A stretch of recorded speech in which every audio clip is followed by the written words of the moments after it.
आप सभी को जोहार, नमस्कार और हेलो।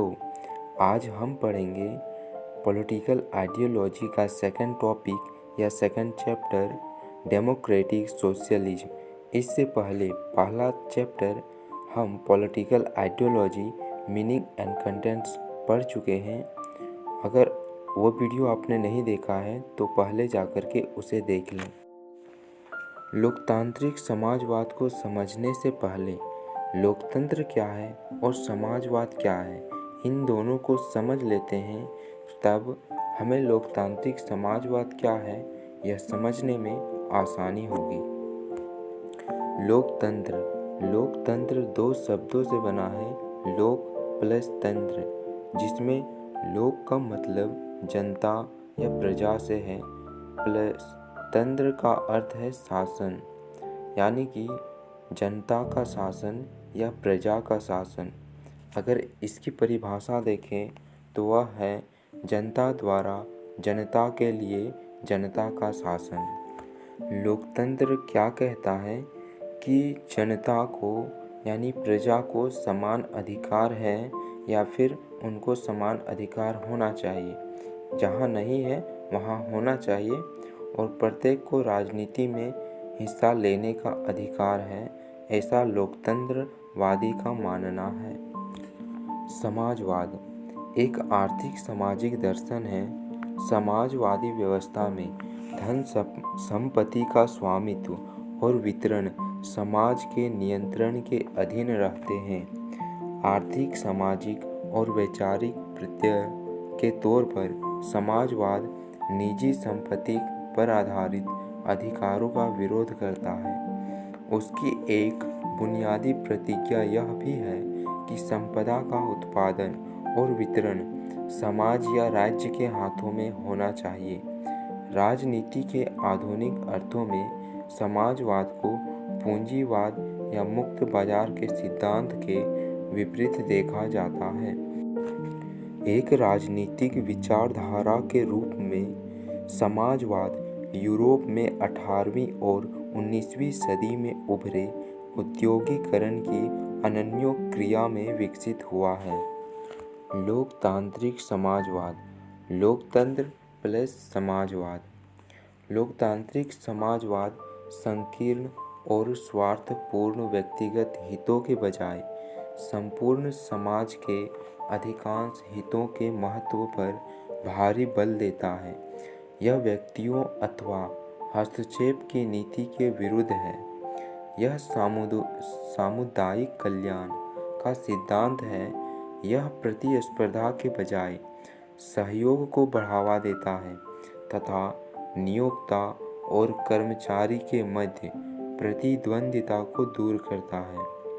समाजवाद आर्थिक समानता के सिद्धांत का समर्थन करता है, तथापि लोकतांत्रिक समाजवाद निरपेक्ष समानता के स्थापना को अपना लक्ष्य नहीं मानता, क्योंकि ऐसा असंभव है। इसका उद्देश्य अमीरों पर उत्तरोत्तर कराधान लागू करके धन की बढ़ती हुई असमानता को दूर करना है। यह सभी के लिए न्याय संगत अवसरों का समर्थन करता है। यह पूर्ण रूप से नागरिक, आर्थिक और राजनीतिक अधिकारों को स्वीकृत किए जाने के पक्ष में है। मतलब लोकतांत्रिक समाजवाद जो है वह व्यक्तिगत ना हो कर समाजवादी है। लोकतंत्र यानी कि जनता के लिए, पर किसी खास व्यक्ति के लिए नहीं। यह समाज में रहने वाले प्रत्येक व्यक्तियों के विकास पर ध्यान देता है और यह प्रतिस्पर्धा के बजाय सहयोग को बढ़ावा देता है। आज क्या है कि एग्ज़ाम है, ये कंपटीशन है, तो कंपटीशन से क्या है कि व्यक्ति का व्यक्तिगत विकास होता है, पर यह सहयोग को बढ़ावा देता है। समाजवाद आर्थिक समानता के सिद्धांत का समर्थन करता है। इसका मतलब क्या है कि जैसे साम्यवाद या फिर समाजवाद की विचारधारा क्या है कि किसी भी संपत्ति पर किसी भी व्यक्ति का व्यक्तिगत अधिकार नहीं होना चाहिए, उस पर राज्य का या फिर सरकार का अधिकार होना चाहिए। तो ऐसे में क्या है कि समाज में असमानता, आर्थिक असमानता नहीं होगी। पर लोकतांत्रिक समाजवाद क्या कहता है कि वह आर्थिक असमानता को स्वीकार करता है, साथ ही जिसके पास अधिक धन है उस पर कर लगाना, टैक्स जिसे कहते हैं, उसका समर्थन करता है और यह अक्सर बीच का रास्ता अपनाने का प्रयास करता है। यह समुदाय की कीमत पर कुछ एक द्वारा भूमि, कारखानों और उत्पादन के अन्य सामानों के स्वामित्व के विरुद्ध है। यह स्पष्ट तौर पर ध्यान दिया जाना चाहिए कि लोकतांत्रिक समाजवाद सभी प्रकार की निजी संपत्ति के विरुद्ध नहीं है। यह केवल उस निजी संपत्ति के विरुद्ध है जो शोषण का माध्यम बनती है। लोकतांत्रिक समाजवाद इस बात को स्वीकारता है कि जरूरी नहीं पूरे विश्व में एक ही प्रकार की विचारधारा का बोलबाला हो जाए। भिन्न भिन्न राज्यों में भिन्न भिन्न परिस्थितियाँ हो सकती हैं। अतः मानवता की भलाई इसी में है कि भिन्नता को स्वीकार किया जाए।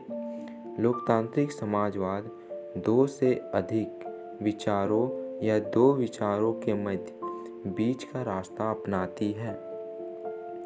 लोकतांत्रिक समाजवाद किसी व्यक्तिगत कारखाने के व्यक्तिगत होने के विरुद्ध नहीं है। बस उसका मानना यह है कि वह कारखाना किसी व्यक्ति का शोषण का माध्यम नहीं होना चाहिए, या कोई भी उद्योग हो या संपत्ति हो, वह व्यक्ति के शोषण का माध्यम नहीं होना चाहिए। और यह दो विचारों के या फिर दो से अधिक विचारों के मध्य जो बीच का रास्ता निकल सके उसे अपनाने का विचार रखती है या प्रयास करती है। इंग्लैंड ने संसदीय संस्थाएं विकसित की जो समाजवाद के विकास की प्रेरक थीं। इंग्लैंड समय के साथ चला और उसने लोकतंत्र और समाजवाद के बीच सामंजस्य स्थापित किया। समाजवाद को शांतिपूर्ण ढंग से उभारा गया जिससे खूनी क्रांति की आवश्यकता ही ना पड़े। लोकतंत्र ने सामाजिक सिद्धांतों के उत्थान को सहन किया। ब्रिटेन में मजदूरों को सरकार के विरुद्ध विशाल पैमाने पर विद्रोह की आवश्यकता नहीं थी। यहाँ विद्रोह की जगह मित्रों हो गया है, तो इसके लिए सॉरी, क्योंकि सरकार ने उनके हितों की उन्नति के लिए स्वयमेव आवश्यक कदम उठाए। ब्रिटिश भूमि लोकतांत्रिक समाजवाद के विकास के लिए उपयुक्त थी, जबकि दूसरी तरफ रूस और चीन में वातावरण अनुकूल नहीं था, क्योंकि सरकार ने गरीबों के हितों की अनदेखी की और उन्हें दबाने का प्रयास किया। यह आंदोलन रॉबर्ट ओवेन, सिडनी तथा Beatrice Webb, H.R. Tawney, J.D.H. Cole, Harold Laski तथा कई अन्य के विचारों के प्रति अधिक ऋणी है, परंतु यह दर्शन अभी भी अपरिभाषित है और इसका विकास अभी भी हो रहा है। भक्तवत्सलम के अनुसार लोकतांत्रिक समाजवाद का स्वरूप और उसके घटक किसी भी माध्यम से परिभाषित नहीं किए जा सकते। यह एक व्यापक फ्रेमवर्क है जिसमें हमें अपने राजनीति पृष्ठभूमि और सांस्कृतिक तथा आध्यात्मिक विरासतों के अनुरूप चलते हुए लोकतंत्र और समाज के अपने विचारों को उपयुक्त स्थान देना पड़ता है। अतः लोकतांत्रिक समाजवाद का कोई निश्चित स्वरूप नहीं है। यहाँ विभिन्न देशों में उनकी आवश्यकताओं और अन्य शर्तों के अनुसार अलग अलग हो जाता है। तथापि लोकतांत्रिक समाजवाद के कतिपय व्यापक सिद्धांतों की ओर इशारा कर सकते हैं। लोकतांत्रिक समाजवाद जो है सो अन्य देशों ने यानी सभी देशों ने अपने अपने तरीके से अपनाए हैं। इस कारण से लोकतांत्रिक समाजवाद का एक निश्चित कोई परिभाषा नहीं है। लोकतांत्रिक समाजवाद के प्रति रुझान। लोकतांत्रिक समाजवाद के उद्देश्यों में एक बात समान रही है कि समाज के राजनीतिक क्षेत्रों से गैर राजनीतिक क्षेत्रों में लोकतांत्रिक सिद्धांतों के अनुप्रयोग को व्यापक बनाकर लोकतंत्र की ओर आर्थिक वास्तविकता प्रदान की जाए। पूजा की स्वतंत्रता आज भी लोकतंत्र के सर्वाधिक आवश्यक आधार है। लोकतांत्रिक समाजवाद की रूपरेखा। समाजवाद का स्वामी रूप लोकतांत्रिक समाजवाद ब्रिटेन की देन है। ब्रिटेन समाजवादी विचारधारा से अछूता नहीं रह सकता था, क्योंकि औद्योगिक क्रांति सर्वप्रथम यहाँ हुई थी। जिन विद्वानों ने लोकतांत्रिक समाजवाद को लोकप्रियता बनाने में मदद की है, उनमें R H. Tawney, Ramsay MacDonald, Harold Laski, Clement Richard Attlee, Norman Thomas, Francis William, Richard Crossman आदि का नाम लिया जा सकता है। अगर हम भारत के संदर्भ में देखें तो लोकतांत्रिक समाजवाद की अवधारणा के प्रति लगाव को कई स्वतंत्रता सेनानियों के विचारों में देखा गया था, जिनमें पंडित जवाहरलाल नेहरू, मानवेंद्र नाथ रॉय, आचार्य नरेंद्र देव, जयप्रकाश नारायण, राम मनोहर लोहिया, सुभाष चंद्र बोस आदि जिस प्रकार के स्वराज का लक्ष्य रखते थे, उसे लोकतांत्रिक समाजवाद के माध्यम से पाया जा सकता है। लोकतांत्रिक समाजवाद की विशेषताएं। प्रथम है, यह विचारधारा पूंजीवाद और साम्यवाद दोनों का विरोध करता है। पूंजीवाद क्या कहता है कि मुट्ठी भर पूंजीपति असंख्य जनता का शोषण करते हैं, यानी कुछ व्यक्तियों का समूह जिनके पास धन संपत्ति होते हैं, वह राज्य के प्रजा का, जो बाकी प्रजा है, उनका शोषण करते हैं। साम्यवाद धर्म और नैतिकता को नहीं मानता है और यह हिंसक साधनों के प्रयोग की बात करता है। अतः इन दोनों ही विचारधाराओं के आधार पर समाज का कल्याण नहीं हो सकता। प्रजातांत्रिक समाजवादी समाज के हित के लिए प्रजातांत्रिक मूल्यों को अपनाने की बात करते हैं और सर्वाधिकारवाद के सभी प्रकार का विरोध करते हैं। सर्वाधिकारवाद क्या है? यह राजनीति सिद्धांत राज्य की राजनीतिक शक्ति को केंद्रीकृत करना चाहती है। यह नागरिकों के जीवन के प्रत्येक पक्ष पर राज्य का नियंत्रण चाहती है। उदाहरण है चीन, जिसमें साम्यवाद है। तीसरी विशेषता है, लोकतांत्रिक समाजवाद व्यक्ति को एक नैतिक पुरानी मान्यता है और चाहता है कि इसका उत्तर नैतिक विकास होते रहे। पूंजीवाद और साम्यवाद दोनों ही व्यक्ति को एक आर्थिक प्राणी के रूप में प्रस्तुत करते हैं। इससे समाज में सामाजिकता, सहयोग, सहिष्णुता, मित्रता, दया भाव और भाईचारे जैसी अमूल्य भावनाएं खत्म हो सकती है। चौथा है, लोकतांत्रिक समाजवाद राजनीति के क्षेत्र में भी नैतिकता और आध्यात्मिकता के महत्व को स्वीकार करता है।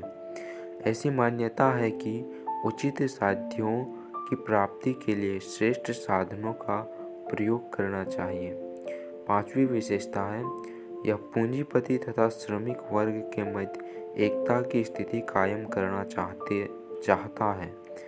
यह ऐसा व्यवस्था तैयार करना चाहता है जिससे वर्ग संघर्ष की बजाय वर्ग सहयोग तथा वर्ग सामंजस्य की भावना का विकास हो।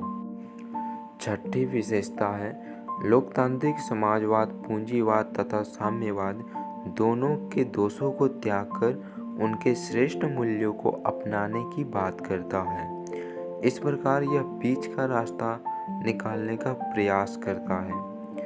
सातवीं विशेषता है लोकतांत्रिक समाजवाद पूंजीवाद व्यवस्था की राजनीतिक और नागरिक स्वतंत्रता तथा साम्यवादी व्यवस्था की आर्थिक स्वतंत्रता दोनों के आदर्शों को एक साथ अपनाने की बात करता है।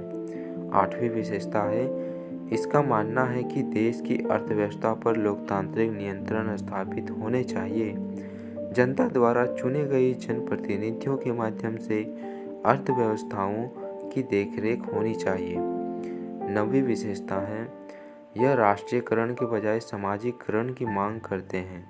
सार्वजनिक एवं निजी दोनों क्षेत्रों में उद्योगों की उपस्थिति को स्वीकार करते हैं। शर्त यह है कि इन उद्योगों का जो उद्देश्य है वह धन लाभ प्राप्ति नहीं वरन समाज का हित होना चाहिए। 10वीं विशेषता है लोकतांत्रिक समाजवाद के अनुसार वह संपत्ति कहलाने योग्य नहीं है अगर वह किसी के शोषण का प्रतिफल है। 11वीं आरिस्टोनी कहते हैं वह संपत्ति जो समाज को बिना कोई सेवा प्रदान किए प्राप्त होती है क्रियाहीन संपत्ति कहलाती है। यह संपत्ति समाज को या समाज में असमानता को बढ़ावा देती है और इससे बौद्धिकता तथा नैतिकता का भी पतन होता है। साथ ही इससे बौद्धिक अकुशलता का भी जन्म होता है। 12वीं विशेषता है लोकतांत्रिक समाजवाद निजी संपत्ति को सीमित करने की बात करता है। यह उसे पूर्णतया समाप्त करने की बात नहीं करता। यह पूंजीवाद और साम्यवाद के बीच का मार्ग प्रस्तुत करता है जो व्यवहार में अमल करना आसान हो। 13वीं विशेषता है यह राज्य को एक आवश्यक बुराई नहीं मानता बल्कि मानव कल्याण का साधन मानता है। यह राज्य को कार्य क्षेत्र से अधिक व्यापक बनाना चाहता है। राज्य को ज़्यादा से ज़्यादा सार्वजनिक सुविधाएं मुहैया करानी चाहिए और राज्य का स्वरूप कल्याणकारी होना चाहिए, ऐसा लोकतांत्रिक समाजवादियों का मानना है। अगला है यह सत्ता के विकेंद्रीकरण की बात करता है। सार्वजनिक स्वामित्व की छोटी छोटी इकाइयों की स्थापना करनी चाहिए और स्थानीय संस्थाओं के हाथ में ज़्यादा शक्ति रहनी चाहिए ताकि स्थानीय स्तर पर नागरिकों की समस्याओं को जल्दी हल किया जा सके। 15वीं विशेषता है लोकतांत्रिक समाजवाद इस बात को स्वीकारता है कि यह जरूरी नहीं कि पूरे विश्व में एक ही प्रकार की विचारधारा का बोलबाला हो जाए। भिन्न भिन्न राज्यों में भिन्न भिन्न परिस्थितियां हो सकती है, इस कारण से वहाँ की विचारधाराएं भी भिन्न भिन्न हो सकती है। अतः मानवता की भलाई इसी में है कि भिन्नता को स्वीकार किया जाए। यह वैश्विक क्षेत्र में विश्व बंधुत्व और विश्व शांति के रास्ते को अपनाने की बात करता है और विरोधी विचारधारा वाले राज्यों से भी सामंजस्य बिठाने की बात करता है। मतलब कि जो अन्य राज्य हैं उनकी विचारधारा अलग हो तो उससे भी सामंजस्य बिठाने की बात करता है। लोकतांत्रिक समाजवाद की आलोचनाएं। पहला है व्यक्ति और साम्यवाद के समर्थक लोकतांत्रिक समाजवाद की घोर आलोचना करते हैं। वह इस विचारधारा के पीछे कोई ठोस दर्शन नहीं देखते। लोकतांत्रिक समाजवाद का कई राज्यों ने अपनी अपनी परिस्थितियों के अनुरूप अपनाया है। कुछ राज्यों ने राष्ट्रीयकरण पर जोर दिया है तो कुछ ने सामाजिकरण पर। इसी प्रकार निजी संपत्ति की कितनी सीमा होनी चाहिए इस पर भी विवाद है। इस विचारधारा के अन्य पहलुओं पर भी एकमत नहीं पाया जाता है। दूसरा, आलोचक इसे विरोधाभासी दर्शन मानते हैं। E.M. बर्न्स कहते हैं, लोकतंत्र और समाजवाद दोनों परस्पर विरोधी विचारधारा है और इन दोनों में से केवल एक को ही अपनाया जा सकता है। दोनों को एक साथ लेकर चलने से केवल निराशा ही हाथ लगेगी। तीसरा बिंदु है, लोकतांत्रिक समाजवाद के आलोचक इसे अकर्मण्यता की पोषक विचारधारा मानते हैं। इनके अनुसार किसी भी व्यक्ति को मेहनत के फल को आलसी लोगों में बांट देने से नैतिक पतन की स्थिति पैदा होती है। जैसे कि समाजवाद या लोकतांत्रिक समाजवाद संपत्ति को समान रखने की बात करती है। ऐसे में जो मेहनत करेगा, जिसके पास ज़्यादा संपत्ति होगी, उसकी संपत्ति को बराबर करने के लिए सरकार क्या करेगी, तो जिसके पास कम संपत्ति है उसको दे देगी। तो क्या होगा कि मुफ्त में कार्य नहीं करने वाले व्यक्ति को संपत्ति मिल जाएगा। तो यही कहता है कि अकर्मण्यता का पोषक है। चौथा बिंदु है, आलोचक इस विचारधारा को मनोविज्ञान से असंगत मानते हैं। धन संचय की प्रेरणा व्यक्ति को नई खोजें करने को प्रेरित करता है और यह व्यक्ति की मेहनती तथा कार्यकुशल बनाता है, जबकि संपत्ति का संचय सीमित कर दिया जाएगा तथा तो व्यक्ति को कौन सी चीज़ मानवता की भलाई के लिए प्रेरित करेगी। पांचवा बिंदु है, आलोचक के अनुसार यह विचारधारा प्रजातंत्र के नाम पर समाजवाद और अंततः सर्वाधिकारवाद को पोषक करने वाली विचारधारा है, इसलिए इस पर भरोसा करना खतरनाक है। छठा बिंदु है, माना जाता है कि अन्य समाजवाद की ही भांति यह अभिव्यक्ति की स्वतंत्रता को सीमित करने वाली विचारधारा है। अतः समाज के नाम पर यह प्रत्येक व्यक्ति की स्वतंत्रता का दमन कर सकता है। सातवां बिंदु है, लोकतांत्रिक समाजवाद राज्य को ज़्यादा से ज़्यादा हस्तक्षेप करने पर बल देता है। राज्य नौकरशाही के माध्यम से ऐसा करेगा। भ्रष्टाचार और लाल फीताशाही नौकरशाही को अनिवार्य लक्षण हैं। राज्य नौकरशाही की इन समस्याओं से ग्रस्त हो जाएगा।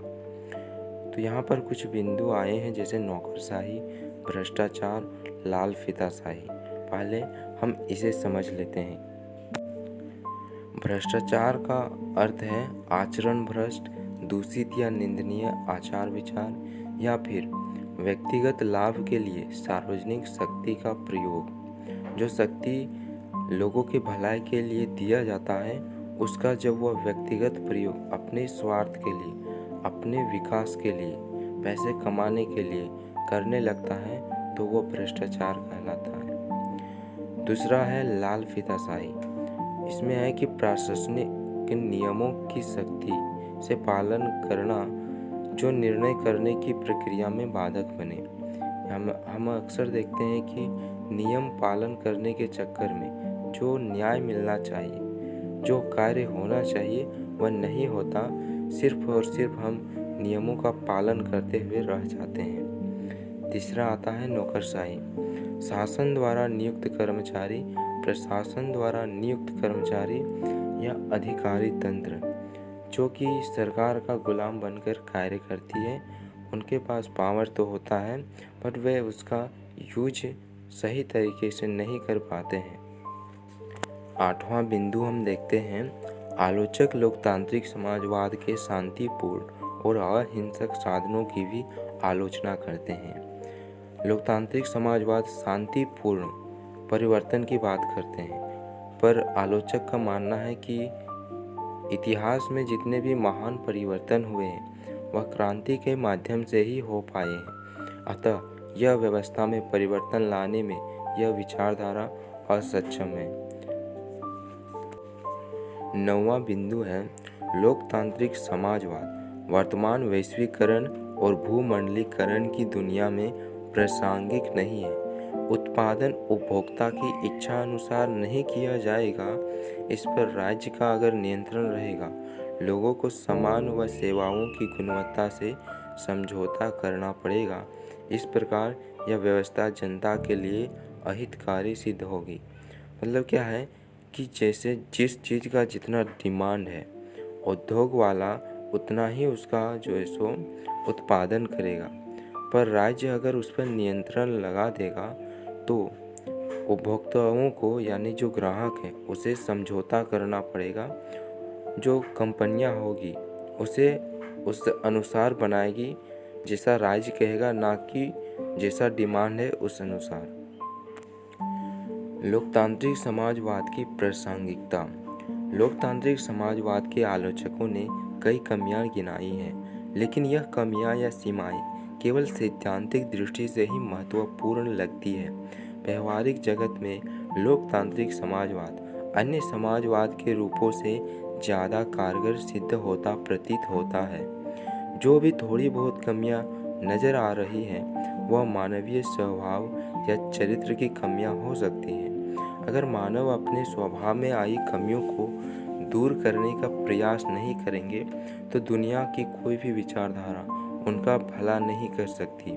अतः जरूरी है कि नागरिकों को उचित शिक्षा तथा चरित्र या नैतिकता के विकास पर भी ध्यान दिया जाना चाहिए या देना चाहिए। कहने का अर्थ यह है कि किसी भी देश का नियम और संविधान कितना भी अच्छा क्यों ना हो, अगर वो चीज़ व्यक्ति अपने में नहीं लाता है, उस अच्छाई को व्यक्ति अपने में नहीं लाता है, तो कोई भी अच्छा संविधान या अच्छे नियम किसी कार्य के नहीं रहते। इसलिए इसे व्यक्ति को अपने व्यक्तिगत जीवन में लाना चाहिए, तभी जो है सो लोकतांत्रिक समाजवाद की जो गुणवत्ता है, उसकी अच्छाई है, हमें दिखेगी। कई विकसित देश लोकतांत्रिक समाजवाद को भावनाओं के अनुरूप अपनी नीतियों तथा कार्यक्रम का प्रारूप बना रहे हैं। भारत में भी राजनीतिक के नेतृत्व द्वारा इसके पक्ष में वक्तव्य जारी किए जाते हैं, लेकिन अभी भी इस दिशा में ठोस कदम उठाए जाने की आवश्यकता है। नीतियों का निर्माण तो हो जा रहा है, लेकिन क्रियान्वयन के स्तर पर नाना प्रकार की समस्याएं हैं। यानी कि नियम तो बन जा रहे हैं, लेकिन उसका क्या है कि उसको लागू करना, उसे लोगों में जो सो लाना, जीवन में उतारना, ये मुश्किल हो रहा है। भ्रष्टाचार है जिनको दूर करने की आवश्यकता है। अतः हम कह सकते हैं कि लोकतांत्रिक समाजवाद व्यवहारिक धरातल पर उतारी जा सकने वाली विचारधारा है और मानव कल्याण के लिए इससे प्रेरणा ली जा सकती है। सही बात है कि इसे हम जीवन में उतारने लायक यह विचारधारा है और हमें उतारना चाहिए। लेकिन क्या है कि भ्रष्टाचार के कारण, नौकरशाही के कारण और लाल फीताशाही के कारण ये जो कार्य है बहुत ही मुश्किल हो रहा है। हमें उम्मीद है इससे आने वाली परीक्षा में आपको सहायता मिलेगी। अगर आपका कुछ राय है या आपकी कुछ राय है तो कृपया 10 सेकंड का समय देकर के कमेंट जरूर करें। Thank you.